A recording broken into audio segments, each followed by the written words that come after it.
Shalom Aleichem, meu irmão e minha irmã. Como vão vocês? Que Hashem vos abençoe em nome de Yeshua.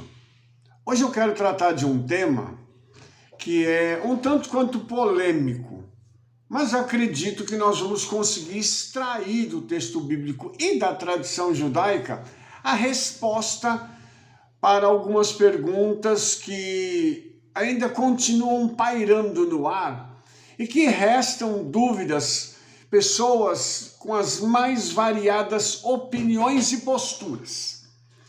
Eu quero falar hoje sobre a localização do céu e do inferno. Rabino, então o senhor vai dar para a gente o endereço. Mais ou menos isso, eu vou dar o endereço, tá? Como é que nós vamos fazer isso? Eu quero primeiro ler um texto bíblico aqui em Lucas, capítulo 16, e depois nós vamos pegar o texto, vamos começar a destrinchá-lo, e eu vou pegar a tradição judaica e eu vou te mostrar onde é que está isso dentro da tradição, tá? Que as palavras de Yeshua não são palavras vazias. Tudo que Yeshua disse tem um significado e uma importância muito grande, não só para mim e para você, mas para a humanidade em geral. Só que para entender as palavras de Yeshua, nós precisamos recorrer à tradição judaica, porque Yeshua é judeu. E quando eu digo que ele é, irmãos, é porque ele está vivo, tá?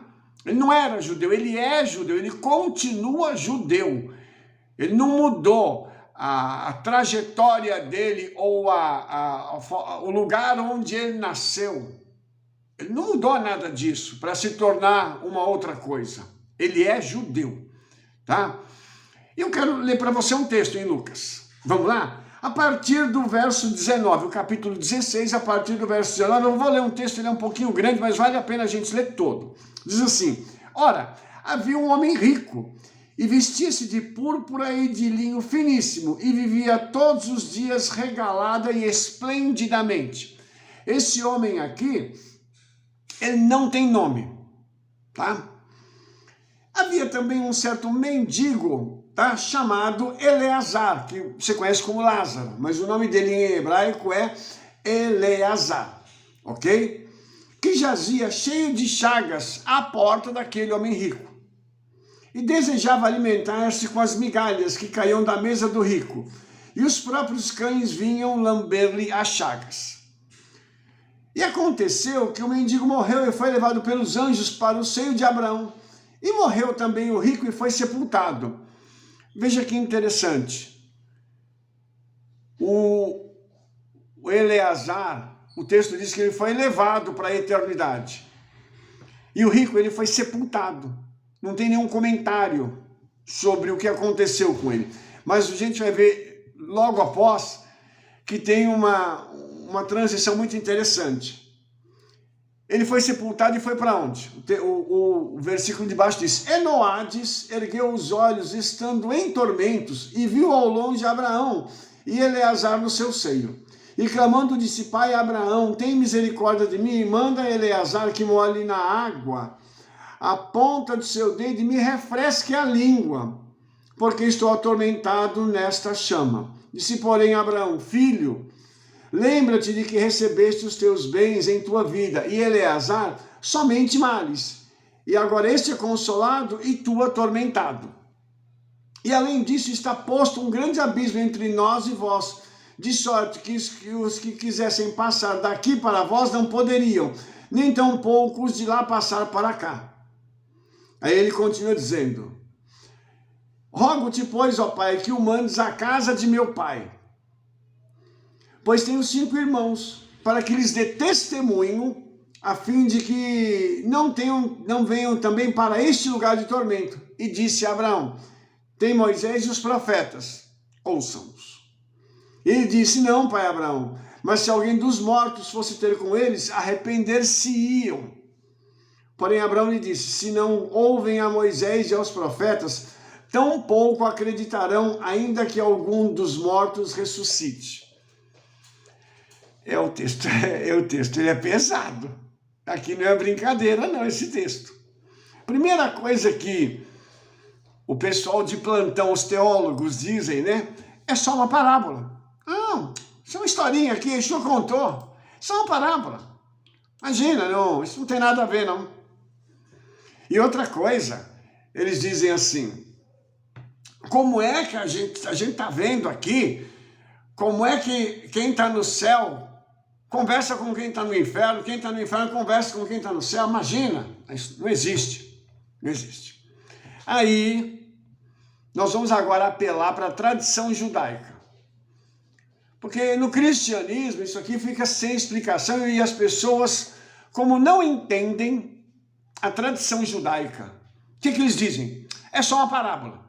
Então isso aqui não tem um significado. Foi uma historinha que Yeshua contou para falar sobre arrependimento. Foi isso. Só que quando nós tomamos a tradição judaica, nós vamos ver que os céus, ele tem 7 níveis. Tem um vídeo aí no meu canal aí falando sobre os 7 céus. Assistam-no para vocês terem mais informações. E tem uma coisa engraçada, que no terceiro céu, chamado Raquia, tá? Tem uma coisa muito interessante. Por quê? Porque Raquia, ele é um local onde algumas coisas estão acontecendo ali. Como assim, Rabino? Há uma atividade muito forte no terceiro céu.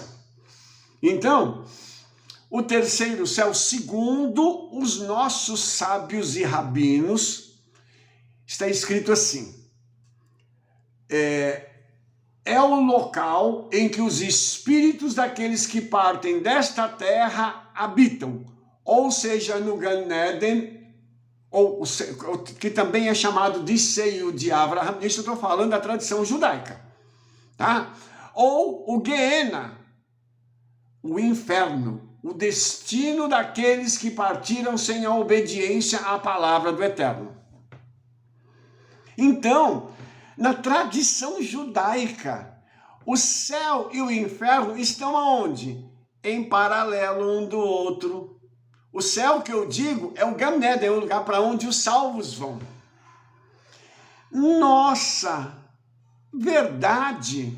Aí nós vamos entender aquilo que o nosso querido e amado Rabino Shaul, lá em 2 Coríntios 12, 2, eu vou abrir aqui para ler para você, porque é uma coisa muito interessante isso. Olha o que aconteceu, tá?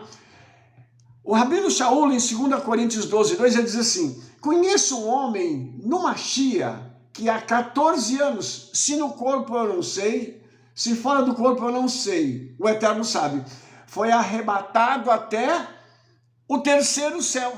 Ele foi aonde? No Raquia. E aí, o versículo de baixo diz assim, e sei que o tal homem, se no corpo ou fora do corpo, não sei, o Eterno sabe, foi arrebatado até o paraíso. Então, ele está dizendo que no terceiro céu, no Raquia, está o Gan Eden, o paraíso. E ouviu ali palavras inefáveis que ao homem não é lícito falar. Então aqui nós já temos uma confirmação do Rabino Shaul de um arrebatamento que aconteceu de um homem que foi até o Gan Eden, foi no terceiro céu. Então quando Yeshua conta esta parábola, falando sobre a morte de 2 pessoas, um que era justo e que era extremamente pobre, e outro que era rico, porém não temia ao Eterno e não obedecia a sua palavra. Cada um deles teve um destino. E como aqui, na tradição rabínica, os 2 lugares estão em paralelo, então é possível que haja essa visualização e uma comunicação. É possível que isso aqui tenha acontecido de fato e de verdade. E Yeshua estivesse relatando algo que havia acontecido. Ah, Rabino, como é que Yeshua sabia? A pergunta é, o que Yeshua não sabia? Né? Então, tudo o que ele diz tem fundamento não só histórico, como teológico, e eu falo de teologia judaica, entendeu? E isso pode ser comprovado quando nós cruzamos os dois, intercalamos a teologia judaica junto com a tradição, a Bíblia e a história. Então, irmãos, a gente começa a entender algumas coisas. E esse homem, ele foi para um lugar onde é chamado de Sheol, né? E é interessante que, segundo a tradição judaica também, tá? O inferno ele tem 7 divisões. A primeira é Sheol, Avadon, depois Be'er Shahat, Bor Shaom, Tit Havayen, Itzal Mavet e Eretz Hatachtit. Essas são as 7 divisões do inferno. Assim como os céus têm 7 braços, 7 divisões, segundo a tradição rabínica, o inferno também tem, porque são lugares que estão em paralelo. Agora, olha só que interessante. O que ocorre aqui é que quem está do lado de lá, sofrendo no inferno, tem contato visual. E aí, irmãos, tem esse diálogo em que um reconhece o outro. Inclusive, dentro da literatura rabínica, os rabinos dizem que quando a gente chega na eternidade, nós reconhecemos pessoas lá e somos reconhecidos por elas. Tá? Então, irmãos, essa parábola, essa historinha aqui, que alguns consideram ela sem importância nenhuma, na realidade, ela é um gancho para nos ensinar a importância de nós andarmos em perfeita consonância com a palavra do Eterno, porque aqui está dito para onde nós vamos, de fato e de verdade. E uma coisa muito interessante é que está dito aqui que a postura de Eleazar sempre foi de falta. Para ele faltou tudo. A abundância que ele teve foi de problemas e de enfermidades. Já no caso desse homem, que não tem nome, que ele é só denominado o rico, ele teve tudo na vida. E ele, sendo judeu, porque aqui está falando dentro de um contexto judaico, esse homem que era judeu, não obedeceu a Torá cuidando dos pobres. Porque há um mandamento para quem é rico cuidar dos pobres. Por isso, os ricos dão muita tzedakah, que é oferta. Eles buscam auxiliar as pessoas dentro das suas necessidades. Esse homem não fez isso. Por isso, é dado esse julgamento a ele. Porque quando houve necessidade de um pobre, ele não ajudou, ele não se preocupou com o pobre. A Torá, ela é tão maravilhosa que o Eterno diz para quem tem um campo, você tem uma fazenda, você tem uma chácara, você tem um campo. Você fez uma plantação. A parte de fora da plantação, você deixa ela sem colher, porque isso vai ficar para os pobres. Pensando nestas pessoas que não têm recurso e precisam alimentar-se no seu dia a dia. Então o Eterno ele sempre pensou nos pobres. E aqui Eleazar estava bem próximo, né, à porta da casa desse homem, ou seja, esse homem sabia do que Eleazar passava todos os dias e não teve compaixão no seu coração. E o que é pior, esse homem agora foi julgado e condenado e já está no primeiro nível do inferno, o Sheol. E agora? Não tem o que fazer. A oportunidade passou. Então ele, tendo consciência disso, ele diz assim, Pede para Eleazar me refrescar, só molhar a ponta do dedo dele na água aí e trazer aqui para mim, colocar na minha língua. E aí, essa pessoa que simboliza o Eterno, ele diz assim, olha, não tem jeito, não dá para quem está aqui passar para esse outro lado. E vocês que estão aí não podem vir para cá. O contato é visual, é sonoro, mas é só. Essa parábola, essa história, ela conta para a gente esse fato. E ele diz, bom, então faz o seguinte, Senhor, já que não dá para mim, ressuscite Eleazar e pede para ele na casa do meu pai para pregar para eles. E aí ele tem outra surpresa. Por quê? Porque essa pessoa diz assim, olha, deixa eu te explicar uma coisa, eles têm lá Moisés e os profetas, que ouçam-os. Aí você para pensar e diz assim, Rabino, Moisés já tinha morrido e os profetas também. Como é que eles tinham Moisés e os profetas? Ele está falando do ensino da Torá. Ele está falando que essas pessoas, todo Shabat, tinham acesso ao ensino das Escrituras, porque eles poderiam ir para uma sinagoga, para qualquer lugar onde houvesse alguém ensinando Torá, para que a palavra entrasse no coração deles e pudesse despertar neles arrependimento, para que a família dele não fosse para o mesmo lugar.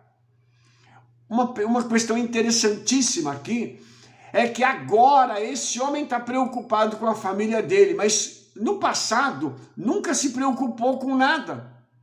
Mas agora ele está tendo compaixão e misericórdia da família dele. E ele não teve compaixão de Eleazar. Uma outra coisa muito interessante, irmãos, é que a salvação é demonstrado aqui, ela é individual. Cada um é responsável por aquilo que faz. E é uma coisa muito interessante, porque o Abraão aqui, o pai Abraão, né, que representa o Eterno, ele está falando de uma palavra que já existe, de um sistema que já foi implementado pelo próprio Criador para que a Torá seja ensinada em porções durante todo o ano, para que o homem possa ter condições de ser trabalhado em seu caráter, e esse trabalhar do caráter faria com que esta pessoa pudesse então mudar a sua postura. Alguns mudam, outros não. Alguns melhoram, outros pioram. Rabino, como assim? A Torá, a palavra do Eterno, quando você recebe ela e ela entra no seu coração e ela causa uma mudança na sua vida, ela serve como elixir da vida eterna. Quando a pessoa tem contato com a palavra, não muda e não dá lugar para que algo aconteça e ainda combate, e existe muita gente assim, a Torá então se torna veneno. Foi o que aconteceu com esse homem. Para Eleazar, o estudo da Torá produziu vida eterna.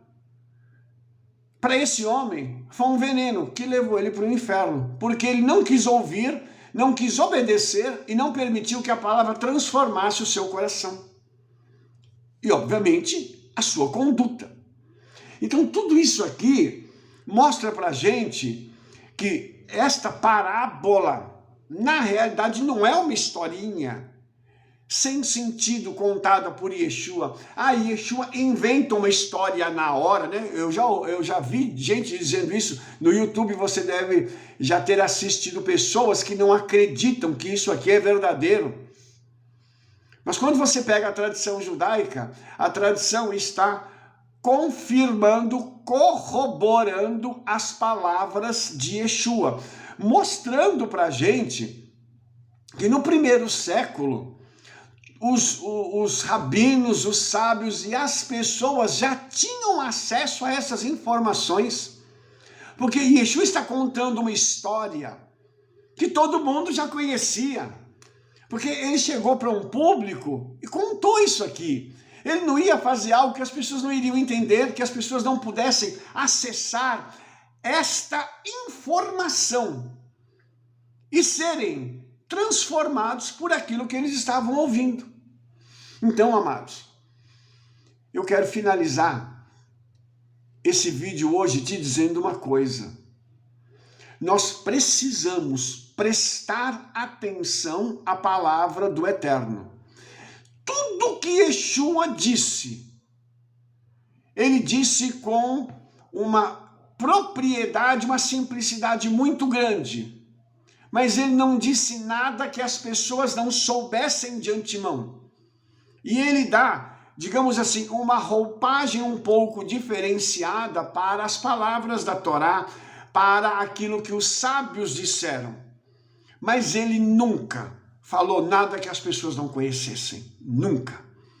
Quem examina a Brit Hadashah e conhece a tradição judaica, sabe que tudo que Yeshua disse, os sábios já haviam dito. Se você pega os escritos de Pedro, de João, de Paulo, tudo que eles disseram está dentro da tradição judaica. É por isso, irmãos, que nós precisamos compreender que essa parábola, ela tem uma mensagem poderosa e profunda. Mas essa passagem aqui, ela nos remete ao início do ministério de Yohanan, o imersor, que você conhece como João Batista. Qual foi a mensagem que aquele homem pregou? Arrependei-vos. É essa a mensagem que Yeshua está trazendo para essas pessoas. Arrependam-se antes que seja tarde. Porque depois não há mais um caminho de retorno. Depois não há uma forma de se tentar resolver isso e remediar uma situação que já foi consumada. Essa palavra ela é poderosa para mim e para você. O que eu quero que você entenda hoje é que nós precisamos nos arrepender dos nossos pecados todos os dias. Sabe por quê? Vai chegar um dia em que o Senhor pedirá conta das nossas vidas, pedirá conta do nosso trabalho, dos nossos recursos financeiros. Ele vai pedir conta de tudo. E aí, o que nós temos para apresentar diante do Senhor? Será que nós vamos chegar para Ele, na presença dEle, como a gente costuma dizer, com um cesto cheio e dizer assim, Senhor, aqui está o fruto do meu trabalho. Eu gastei a minha vida, eu investi a minha vida te servindo, fazendo tudo aquilo que o Senhor deseja, e hoje eu estou aqui para prestar contas não só da minha alma, mas estou para prestar contas da minha vida toda, de tudo aquilo que eu fiz para o Senhor. Fica essa pergunta para os nossos corações. E eu espero que as nossas respostas, elas possam estar conectadas com um sim. Sim, Senhor, eu me arrependi. Sim, Senhor, eu te servi. Sim, Senhor, eu usei não só a minha vida como os meus bens para honrar ao Senhor. Tudo que eu tinha, e quando havia uma necessidade na vida de alguém, eu sempre me prontificava, de fato e de verdade, a ajudar. Que assim seja conosco, em nome de Yeshua. Amém? Querido, se você gostou desse vídeo, dê um like aí, favorite, clique no sininho para que você possa receber todas as nossas recomendações e espalhe para todo mundo o trabalho que nós estamos fazendo. E, como eu sempre digo, nós nos veremos no nosso próximo vídeo. Shalom, shalom, Shavua Tov, Beshem Yeshua Mashiach, Rei de Israel. Toda Rabá.